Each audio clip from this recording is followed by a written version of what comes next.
Hi, I'm Big Lake. Welcome to the Big Lake channel, Sports Consortium. And today, I'm going to talk about what happened in Inglewood on Monday night.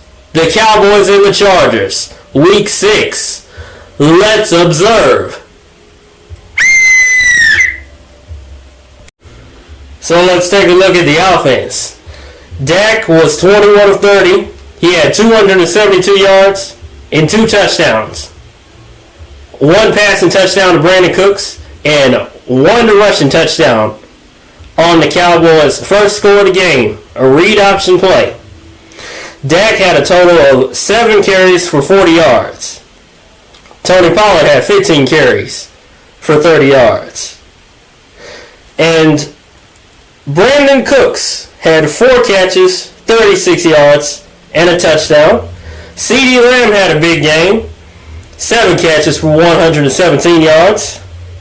And Tony Pollard also had 80 receiving yards in 6 catches. 26 attempts and 96 rush yards total for the Cowboys.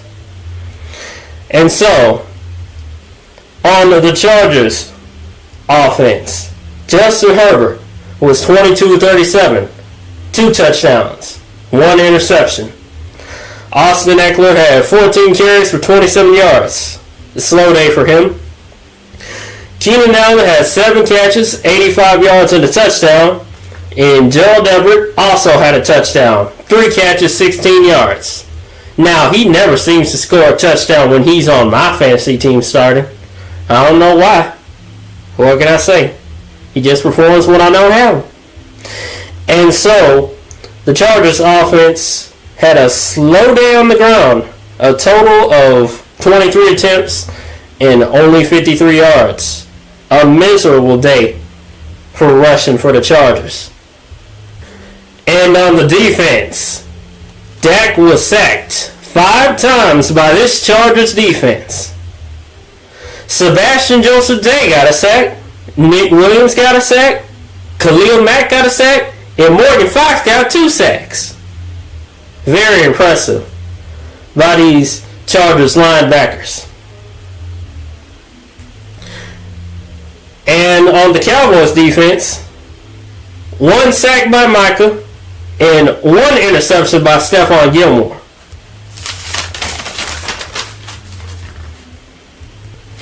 And I just want to reflect on some important moments that impacted the game in a major way, in my opinion. Justin Herbert overthrew Keenan Allen by probably about 3 or 4 yards after blowing past Deron Bland. He was wide open, with only Malik Hooker in sight. I think if Keenan Allen catches that ball in stride, if Herbert throws a better pass, Keenan probably hits his head on the goalpost. That was in the 4th quarter with 11:15 on first down, because Deron Bland was on the ground by the time Keenan looked up and saw the ball coming in his direction. And I'll go to 8:56, 3rd and 11. Deron Bland really should have had that interception because it was right in his hand. The throw was intended for Josh Palmer. In my opinion, number 5 really should have just kept running, because it could have easily been a pick 6 going the other way. He just gave up on the route. I think if he keeps going, he probably has a good chance of making a big play in the secondary, because Justin Herbert was looking in his direction. I think he would have gotten him the ball.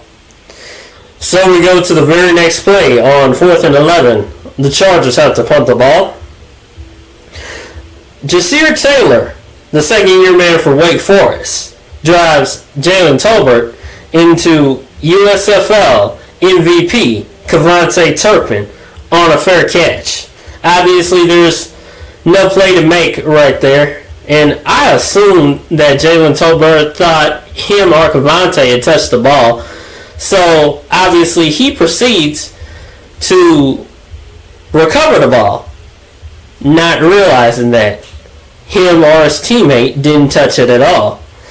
And so he did not secure it. So the Chargers recovered. Obviously, that's an illegal touching penalty on the Cowboys. And the Chargers got the ball right back on that mistake by Jalen Tolbert. Just unawareness on his part. By the angle he was facing, there was probably no way he could tell if him or Cavante touched the ball. But nonetheless, with 7:12 in the fourth quarter, Gerald Everett gets a 1-yard touchdown reception on 4th and goal. Never seems to score when I have him on my fantasy team once again. And with 2:24 left on 3rd and 10, the game is tied.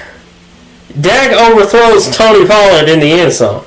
Now, Tony Pollard had his fingers on the football, but the pass was way too high for a 6-foot guy like Tony Pollard. I think CeeDee Lamb probably could have made the catch with his height, just because of height.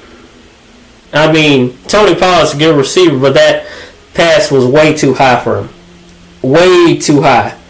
So, Brandon Aubrey puts the Cowboys up 3 with a field goal.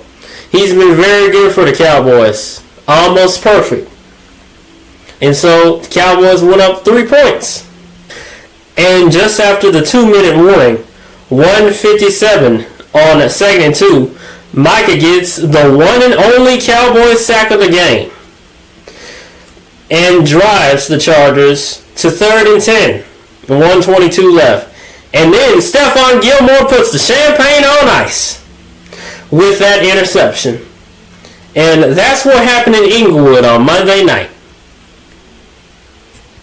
And so the Cowboys advanced to 4-2, and the Chargers fell to 2-3. Cowboys final score 20-17, obviously.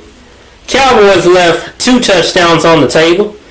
That drop touchdown by Michael Gallup earlier in the game, and Dak's overthrow to Tony Pollard in the end zone. Now, in my opinion, the Cowboys' red zone offense is not very good. This season, obviously, Kellen Moore left and became the Chargers' offensive coordinator. And now Mike McCarthy is calling the plays for the Cowboys. He threw shade at Kellen Moore earlier in the offseason, saying that he wanted to run the ball and rest his defense. And Kellen Moore wanted to throw the ball all over the field, light up the scoreboard, and become a head coach. And obviously, we know that Mike McCarthy wants to take the ball out of Dak's hands and try to get his interception ratio down. And so the Chargers defense is really good at stopping the run and getting to the quarterback, as they showed on Monday night. But they are pedestrian at stopping the pass. Chargers defense can't defend the pass well at all. And I think it'll definitely show up in their next game. And so the Cowboys will go into their bye week, and the Chargers will play the Chiefs at Kansas City at 3:25 p.m. Central Daylight Time on Sunday afternoon on CBS. Thank you for watching the Big Lake Channel Sports Consortium. Please like, follow, share, and subscribe to the Big Lake Channel wherever you are on Midgard. The Big Lake Channel is on Facebook, YouTube, TikTok, Instagram, and please check out our Spotify playlist. We have very good music on that playlist. Please come back soon. I will have more videos very, very, very soon. Goodbye!